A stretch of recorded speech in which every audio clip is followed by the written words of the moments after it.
Social media पर जैन समाज के सबसे लोकप्रिय जैन न्यूज चैनल महालक्ष्मी की ओर से चैत्र कृष्ण नवमी सुबह सुबह 8 बजे आपके पास सादर जय जैन। बहुत शुभ शुभ शुभ दिन है आज हमारे प्रथम तीर्थंकर आदिनाथ भगवान जी का जन्म और तप कल्याणक, उनके ज्येष्ठ पुत्र चक्रवर्ती प्रथम भरत जी का आज जन्म आज ही के दिन अपने पिता की तरह हुआ और वही हुए जिनके नाम पर हमारे देश का नाम भारत पड़ा।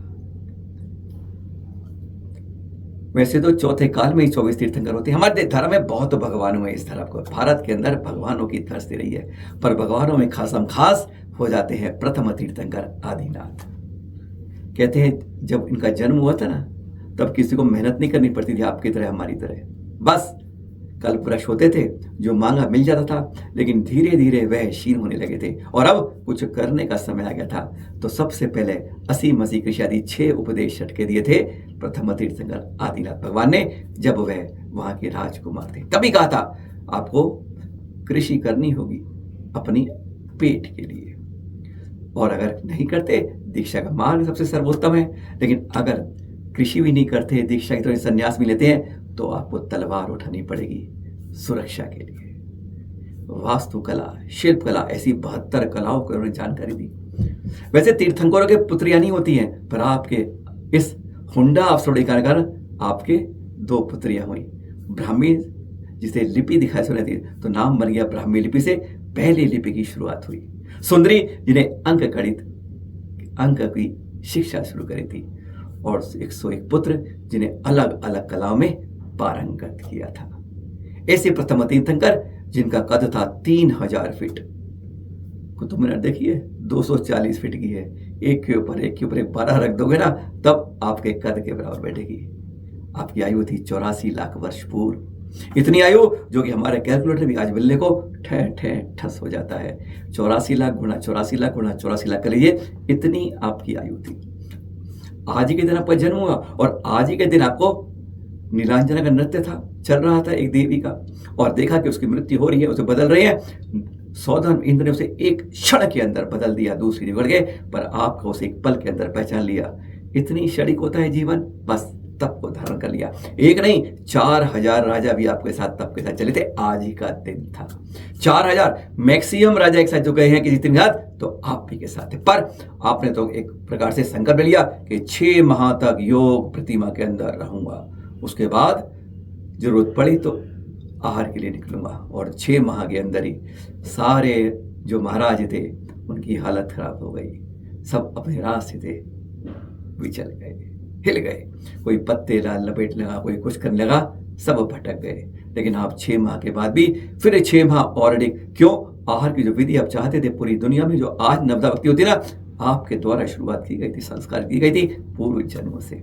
ऐसे हमारे प्रथम तीर्थ का जन्म तब आज धूमधाम से जन जन को बताइए, उनको बताइए, हर को बताइए कैसी आयु वाले कैसे तप, 1000 वर्ष तक कठोर तप करने वाले, सबसे ज्यादा तप 23 तीर्थंकर के जोड़ लो एक तरफ, आपका उससे भी दूना ज्यादा तप करने वाले। ऐसे हमारे प्रथम तीर्थंकर आज जन्म तप कल्याणक और प्रथम चक्रवर्ती भरत जी का आज है जन्म दिवस, और उसके साथ जिनके नाम पर देश का नाम भारत पड़ा। अब आप कुछ हटके बात करते हैं। आज आपको सोना ही सोना हो रहा है, सोने का भाव बहुत बढ़ रहा है, पर आज आपको ऐसे मंदिर दिखाते हैं। जी हाँ, गोपाचल वाले ग्वालियर में एक तरफ प्रतिमाएं कैसी हो रही है और एक तरफ सोने से लबालब मंदिर।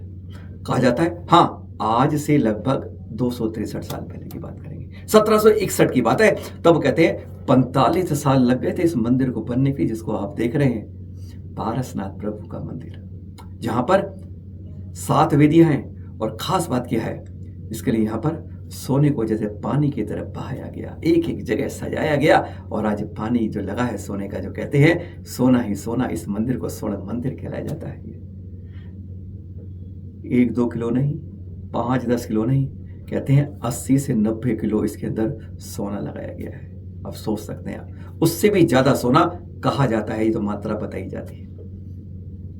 यहाँ पर 1 इंच की प्रतिमा मिल जाएगी आपको, 2 इंच की मिल जाएगी, 5 इंच की मिल जाएगी, ऐसी भी 24 ही मिल जाएगी। गजब का मंदिर है, गजब के दर्शन, एक बार आते हैं तो भाव बदल जाते हैं एकदम। यहाँ की छमाछम के अंदर बाहर की संसार की छमाछम फीकी पड़ जाती है। ऐसा मंदिर जो ग्वालियर की आज शान बना हुआ है, भारती के अंदर जैन समाज की नाक बन जाता है जब ऐसा स्वर्ण मंदिर हर जगह जो जाता है, गजब के दृश्य देखकर आहदित हो जाता है। इस मंदिर में सहस्त्र फणी पारस प्रभु हैं एक, और बीच में एक चौक है।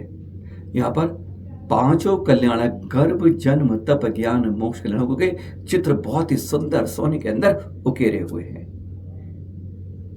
सोने की, चांदी की, मूंगे की, रत्नों की, पता नहीं किस तरह की प्रतिमाएं। यहाँ पर 163 प्रतिमाएं हैं, 7 वेदियां हैं, और जब दर्शन करते जाते हैं तो आनंदित होते जाते हैं। एक बार आकर देखिएगा, इसलिए आपको इसको बारे में बता रहे हैं। सब सुविधाएं हैं, सब कुछ मिलेगा। आज दिखाने का मन क्यों हुआ कि जहां पहुंचे थे मंदिर के अंदर, तो यहाँ पर ना वह प्रथम आहार देते हुए राजकुमार श्रेयांश आदिनाथ जी को वह चित्र देखा था, और आज का दिन देखने के बाद वह मन कर गया था कि आपको आज जरूर दिखाएं इसके बारे में। यहाँ पर कहते हैं निर्मल भावों से एक बार आइएगा, अपने अंदर जो है क्रोध, मान, माया, लोभ की कषाय को छोड़ के, गुस्सा वुस्सा सब बाहर फेंक के, सारी पोटली बांध के बाहर छोड़ दीजिएगा। और जब निर्मल भाव से कहते हैं, जब यह दर्शन करते हैं ना, तो जो मन में होता है वह जरूर पूरा होता है।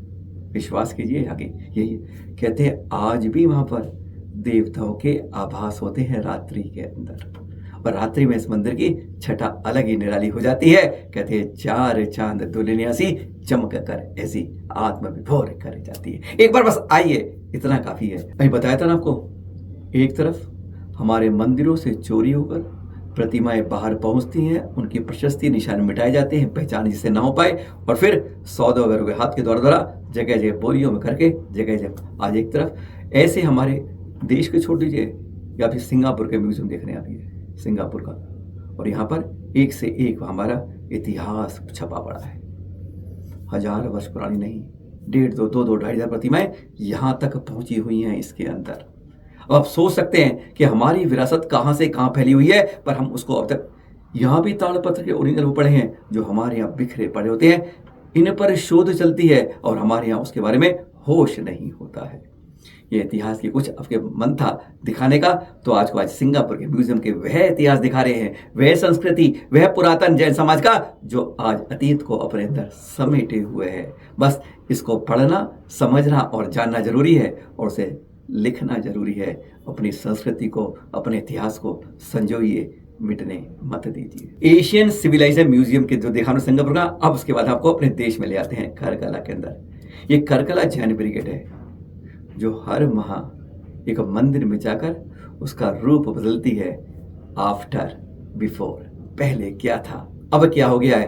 कहते हैं मंदिरों के अंदर एकदम 16 चांद एक साथ निकल आते हैं। कहते हो ना, 14वीं का चांद, ऐसी सफाई कि एक बार फिर पत्थर बोलते हैं, दीवारें बोलती हैं, और यही सिखाती हैं। जब ये कर सकते हैं यहाँ के लोग, तो आप पूरे देश में अपने मंदिर को क्यों नहीं ऐसे सजा सकते, क्यों नहीं ऐसे सफाई कर सकते। जब जब जितनी सफाई करके मंदिरों को सजा के रखेंगे, कहते हैं पाषाण पाषाण बोल के आप पर कृपा करते रहेंगे। पाषाण के ही भगवान बनते हैं और वही आगे सब पर कृपा करते हैं। सूर्य मंत्र के बाद उनकी शक्ति क्या अपार हो जाती है कि हर कोई उनके आगे नतमस्तक हो जाता है। ये करकला बेट पार्श्वनाथ बसदी के अंदर, करकला के अंदर देख रहे हैं कैसे कल्याण से कैसे रूप बदलते हैं। बस यही सीखना है पूरे देश को इस ब्रिगेड से कि अपने अपने क्षेत्र के अपने अपने मंदिर में कोई दिन निकालिए, 10-15 लोग जाइए, सफाई करिए, चमकाइए, जहाँ दूर हो रही है हटाइए, और भगवान की फिर मुस्कुराहट देखिए, अलग ही अंतर दिखेगा। फिर मिलेंगे आपके साथ। आज की बहुत बहुत बहुत मंगल कामनाएं हमारे प्रथम तीर्थंकर के जन्म तप कल्याण की। शोर मचाइए, प्रभावना करिए, जगाइए सबको और बताइए आज प्रथम तीर्थंकर का जन्म और तप कल्याणक है। सादर जय जय।